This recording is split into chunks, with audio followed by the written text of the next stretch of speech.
사랑하는 초업제교회 성도 여러분, 유튜브 시청자, 구독자 여러분 반갑습니다. 김정빈 목사입니다. 간밤에도 평안히 잘 주무셨습니까? 오늘은 2025년 10월 2일 목요일 아침입니다. 오늘도 주 안에서 복된 날 되시기를 주의 이름으로 축원드립니다. 제가 기도하고 오늘의 말씀 묵상을 시작합니다. 하나님 아버지 감사합니다. 오늘도 좋은 날 허락하시고 또 이렇게 명절이 이제 점점 다가오는 이때에 또 하루를 맞이하게 하심에 감사합니다. 오늘 이 하루도 하나님의 뜻을 구하며 하루를 시작합니다. 주의 음성을 구하며 하루를 시작합니다. 오늘도 말씀 묵상 시간을 통하여 주의 음성 듣게 하셔서 아버지의 뜻대로 살아가려고 노력하고 애쓰는 우리 모든 조업제일의 성도님들, 또 유튜브 시청자 성도님들 되게 하여 주옵소서.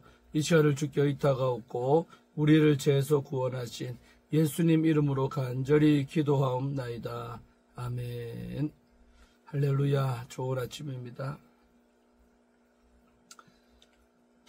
네, 오늘 함께 우리 말씀 묵상하실 본문의 말씀은 로마서 12장 오늘 9절부터 14절입니다. 오늘은 짧으니까 두 번을 읽겠습니다. 개역 개정판으로 우리말 성경으로 두 번 연속으로 이렇게 말씀 먼저 읽겠습니다.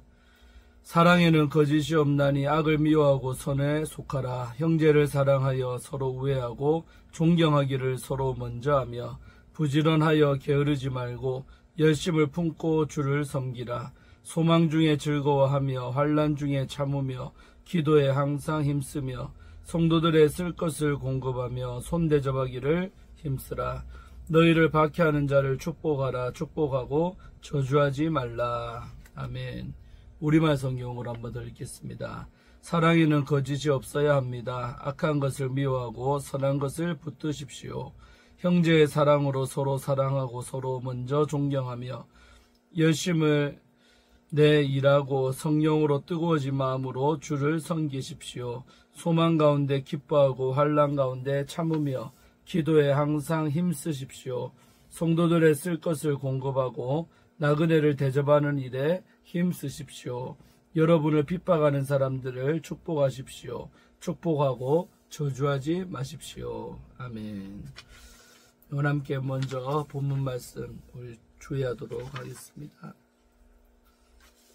오늘 우리 9절부터 오늘 10절의 말씀은 우리 사랑에 대해서 바울이 고면하고 있는 내용이 나오고 있습니다.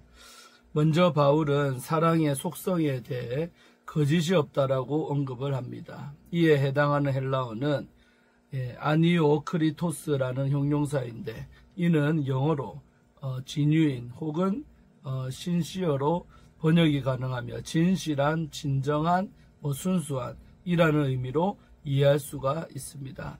즉 사랑은 꾸밈이나 위선이 없이 그 자체로 완벽하며 고결함을 의미합니다. 사랑은 공동체가 하나 되기 위해 가장 중요한 요소입니다. 바울이 앞서 설명한 것 같이 각자 공동체 안에서 맡은 직무를 담당할 때 상대방을 왜곡해 바라보지 않고 순결하고 온전하게 자신의 일을 사며 상대를 존중하게 되기 때문입니다. 또한 바울은 악을 미워하고 선에 속하라고 권합니다. 이는 6장에서 이미 권면한 것의 반복이죠. 바울은 그리스도 안에서 의롭게 된 자들이 은혜를 더하게 하려고 죄 가운데 머무를 수 없음을 역설했습니다. 죄에 대해 이미 죽은 자가 자신의 육체를 죄의 무기로 넘겨줄 수 없다는 것이죠. 이처럼 그리스도 안에서 하나님과 새로운 관계를 형성하게 된 성도들은 지속적으로 선에 속하며 또 악을 멀리해야 합니다. 10절에서 바울은 또 다른 사랑의 속성을 이야기합니다. 그것은 형제를 향한 사랑입니다. 형제와 이웃을 향한 사랑은 그리스도께서 율법에서 가장 중요한 요소로 가르치신 것입니다. 더욱이 1세기 교회의 상황을 고려할 때 지체들 간의 사랑은 매우 중요한 것이었습니다. 소수의 그리스도인들과 그들 주변에 있는 다수의 사람들이 형성한 역학관계를 짐작해 볼 때에 교회가 계속 존재하기 위해서는 서로 격려하며 사랑하고 하나됨을 공고히 해야 했습니다. 이때 형제 간의 겸손과 존중은 매우 중요한 것입니다. 이는 그리스도의 성품으로 바울은 빌립보서에서 겸손함을 강조하며 그리스도를 그 본으로 제시를 했습니다. 자, 그 다음에 우리 11절 한 절 말씀은 성실에 대해서 말을 하고 있죠. 11절은 성실함을 강조합니다. 바울은 주를 섬기는 일에 게으름이 없이 열심을 다하라고 권면합니다. 여기에는 개역 개정에 정확하게 번역되지 않은 부분이 있습니다.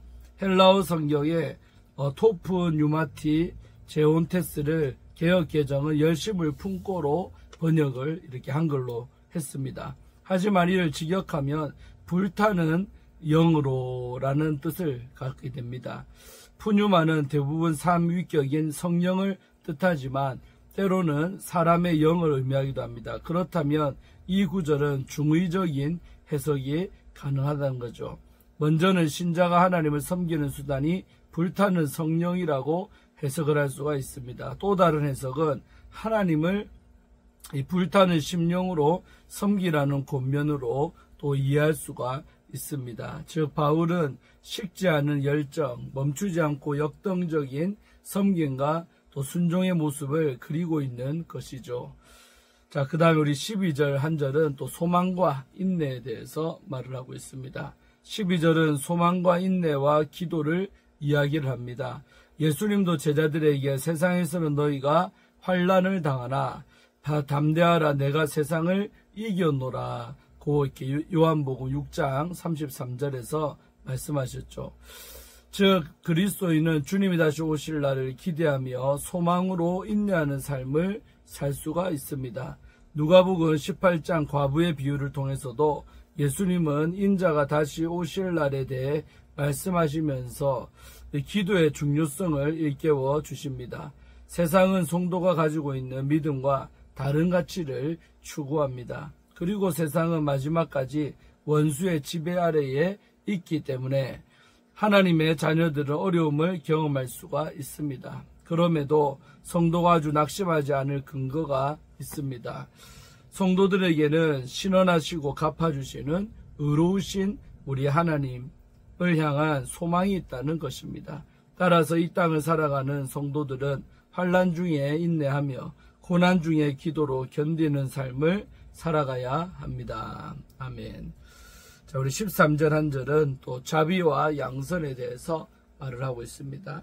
13절은 자비와 양선에 대해 이야기를 합니다. 이 역시 예수님의 가르침을 연상시킵니다. 예수님은 당신의 사역에서도 실제 도움이 필요한 자들에게 다가가셨습니다. 그들의 영혼 구원에 관심을 가지면서 동시에 사회적 약자들의 필요를 못 본 채 하지 않으셨습니다.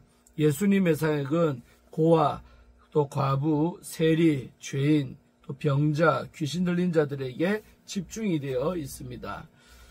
예수님은 이로써 하나님의 나라의 성격을 선포함과 동시에 그들의 필요를 헤아리는 하나님의 자비를 보이신 것입니다.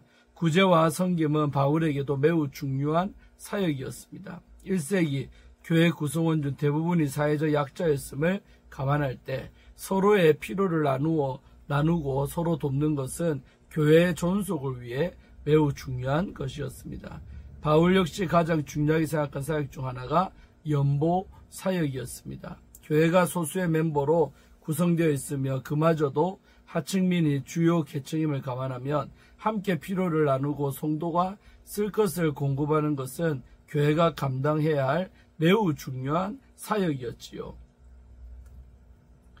자, 그 다음에 우리 14절 한 절은 관용과 우리 긍휼에 대해서 또 말하고 있습니다. 14절은 12장 나머지 구절의 서론 역할을 합니다. 20절의 동일한 말씀을 수미상관식으로 배열을 하면서 성도의 관용과 긍휼의 삶을 가르칩니다. 또한 이 구절은 예수님의 가르침을 연상을 시킵니다. 마태복음 5장 44절에서 예수님은 너희 원수를 사랑하며 너희를 박해하는 자를 위하여 기도하라고 가르치십니다. 이는 우리 예수님이 구약의 율법적 가르침보다 더 높은 수준의 교훈을 주신 것입니다. 구약의 동해 보복법을 받은 만큼 되갚을 수 있도록 규정을 합니다. 하지만 예수님은 율법이 제시하는 의보다 더 높은 수준의 의를 가르치셨습니다.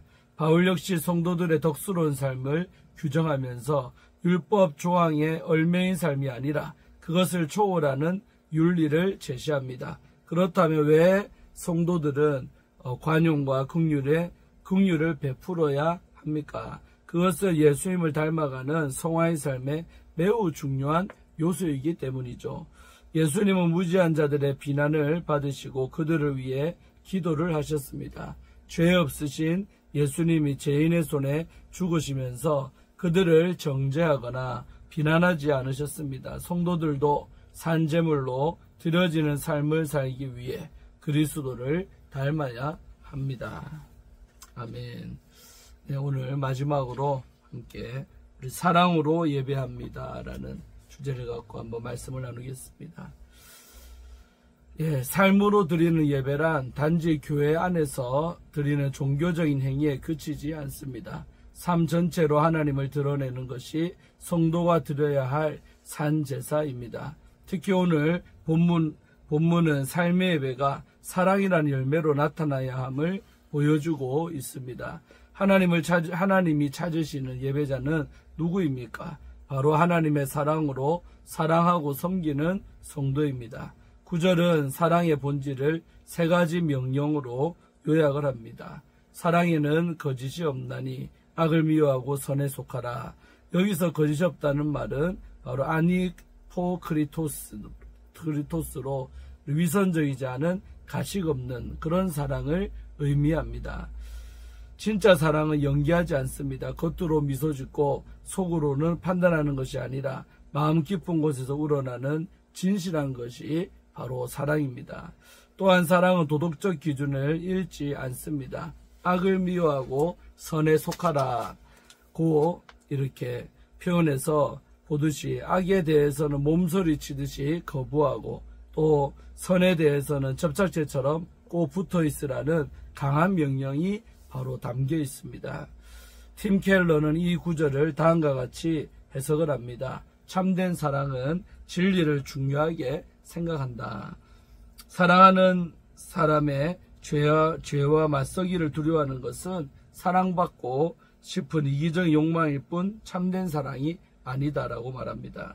우리 10절에서 14절에서 바울은 우리 사랑이 구체적으로 어떤 모습으로 나타나야 하는지를 4가지로 권면합니다. 첫째로 사랑은 가족처럼 헌신하는 것입니다. 형제를 사랑하여 서로 우애하고 우리 10절 전반절이었죠. 바울은 여기서 2개의 헬라어를 사용합니다. 형제를 사랑하여라는 필라델피아, 또 서로 우애하고는 우리 필로스토르고이입니다. 둘 다 가족 간의 사랑을 묘사하는 그런 헬라어 단어입니다. 바울은 교회를 단지 사람의 집합체가 아니라 성령 안에서 하나된 하나님의 가족으로 이해하고 있습니다. 서로의 아픔을 감싸고 허물을 인내하며 끝까지 책임지는 관계가 바로 가족이죠. 그러므로 교회는 예수님 때문에 형제자매된 거룩한 가족, 우리 공동체입니다. 둘째로 사랑은 존중하고 높여주는 것입니다. 존경하기를 서로 먼저 하며 우리 10절 하반절이죠. 사랑은 단지 감정이나 친근함이 아닙니다. 진정한 사랑은 상대의 가치를 알아보는 태도입니다. 모든 인간은 하나님의 형상대로 우리 지음받았기에 존귀하게 대우받아야 할 존재입니다. 바울은 서로 먼저 존경하라고 말합니다. 경쟁적으로 자신을 드러내는 세상과 달리 교회는 서로를 높이고 세워주는 공동체가 되어야 합니다. 겸손한 마음으로 상대방을 먼저 존중하고 배려하는 것이 바로 사랑의 한 모습이지요. 셋째로 사랑은 인내와 열심으로 나타납니다. 부지런하여 게으르지 말고 열심을 품고 주를 섬겨라. 기도에 항상 힘쓰며 우리 11절 12절 말씀이었죠. 사랑은 감정에만 머물지 않고 바로 지치지 않는 의지와 태도로 나타냅니다. 문제가 있어도 포기하지 않고 갈등이 있어도 관계를 단절하지 않으며 기도로 버티고 인내하는 사랑입니다. 여기서 열심을 품고는 바로 영적으로 불붙는 그런 상태를 의미합니다. 우리의 사랑이 식지 않고 지속되기 위해선 성령님이 불을 지피시고 유지하셔야 합니다. 사랑은 내가 만들 수 있는 감정이 아니라 성령의 도우심으로 가능한 지속적인 그런 섬김이죠. 넷째로 사랑은 손으로 섬기고 입으로 축복하는 것입니다. 사랑은 행동입니다. 13절 14절이죠. 사람들의 필요와 고난을 함께 나누고 낯선 이들을 따뜻하게 맞이하며 또 심지어 나를 힘들게 한 사람에게도 축복의 말을 건네는 것, 이것이 복음이 만들어내는 사랑입니다. 말로만 사랑하지 않고 행함과 진실함으로 사랑하는 것, 이것이 바로 하나님께 드리는 바로 삶의 예배입니다. 우리는 지금 사랑으로 예배하고 있습니까? 혹시 사랑이 식어가고 있다면 다시 한번 복음의 은혜를 떠올리십시오. 우리가 전혀 아름답지 않았을 때 예수님은 우리를 아름다운 존재로 만들기 위해 십자가에서 돌아가셨습니다. 우리는 그런 사랑을 받은 이들입니다. 이번 한 주도 그 사랑을 기억하며 뜨겁게 주님을 예배하기를 원합니다. 아멘. 예, 참 마음에 많은 것이 느껴지는 오늘 큐티가 되겠습니다. 그래서 우리 안에 사랑이 넘치는 그런 하나님의 사람 또 종들이 되시기를 주의 이름으로 축원드립니다. 자, 기도하고 오늘의 말씀 묵상을 마치겠습니다. 하나님 아버지 감사합니다. 오늘도 이 아침에 로마서의 유쾌한 말씀을 통하여 하루를 열게 하시고 또 이 큐티를 통하여 주의 음성을 듣게 하시니 감사합니다. 참으로 우리 안에 불붙는 주를 향한 사랑이 있는지 또 형제를 향해 정말 진정한 사랑이 있는지 우리 자신을 돌아보기를 원합니다. 그래서 사랑의 마음들이 회복되어서 정말 사랑으로 섬기는 자들 되게 하시고 사랑으로 예배하는 자들 되게 하시고 사랑으로 용서하며 살아가는 우리 모두가 되게 하여 주옵소서. 주신 말씀 마음판에 새기고 오늘 하루도 승리하게 하여 주옵소서. 예수님 이름으로 간절히 기도하옵나이다. 아멘. 할렐루야. 오늘 하루도 좋은 날 되시고 또 이제 내일부터는 추석 연휴가 이제 본격적으로 시작되는데 잘 준비하시기를 바랍니다. 내일 아침에 또 큐티로 찾아뵙겠습니다. 샬롬.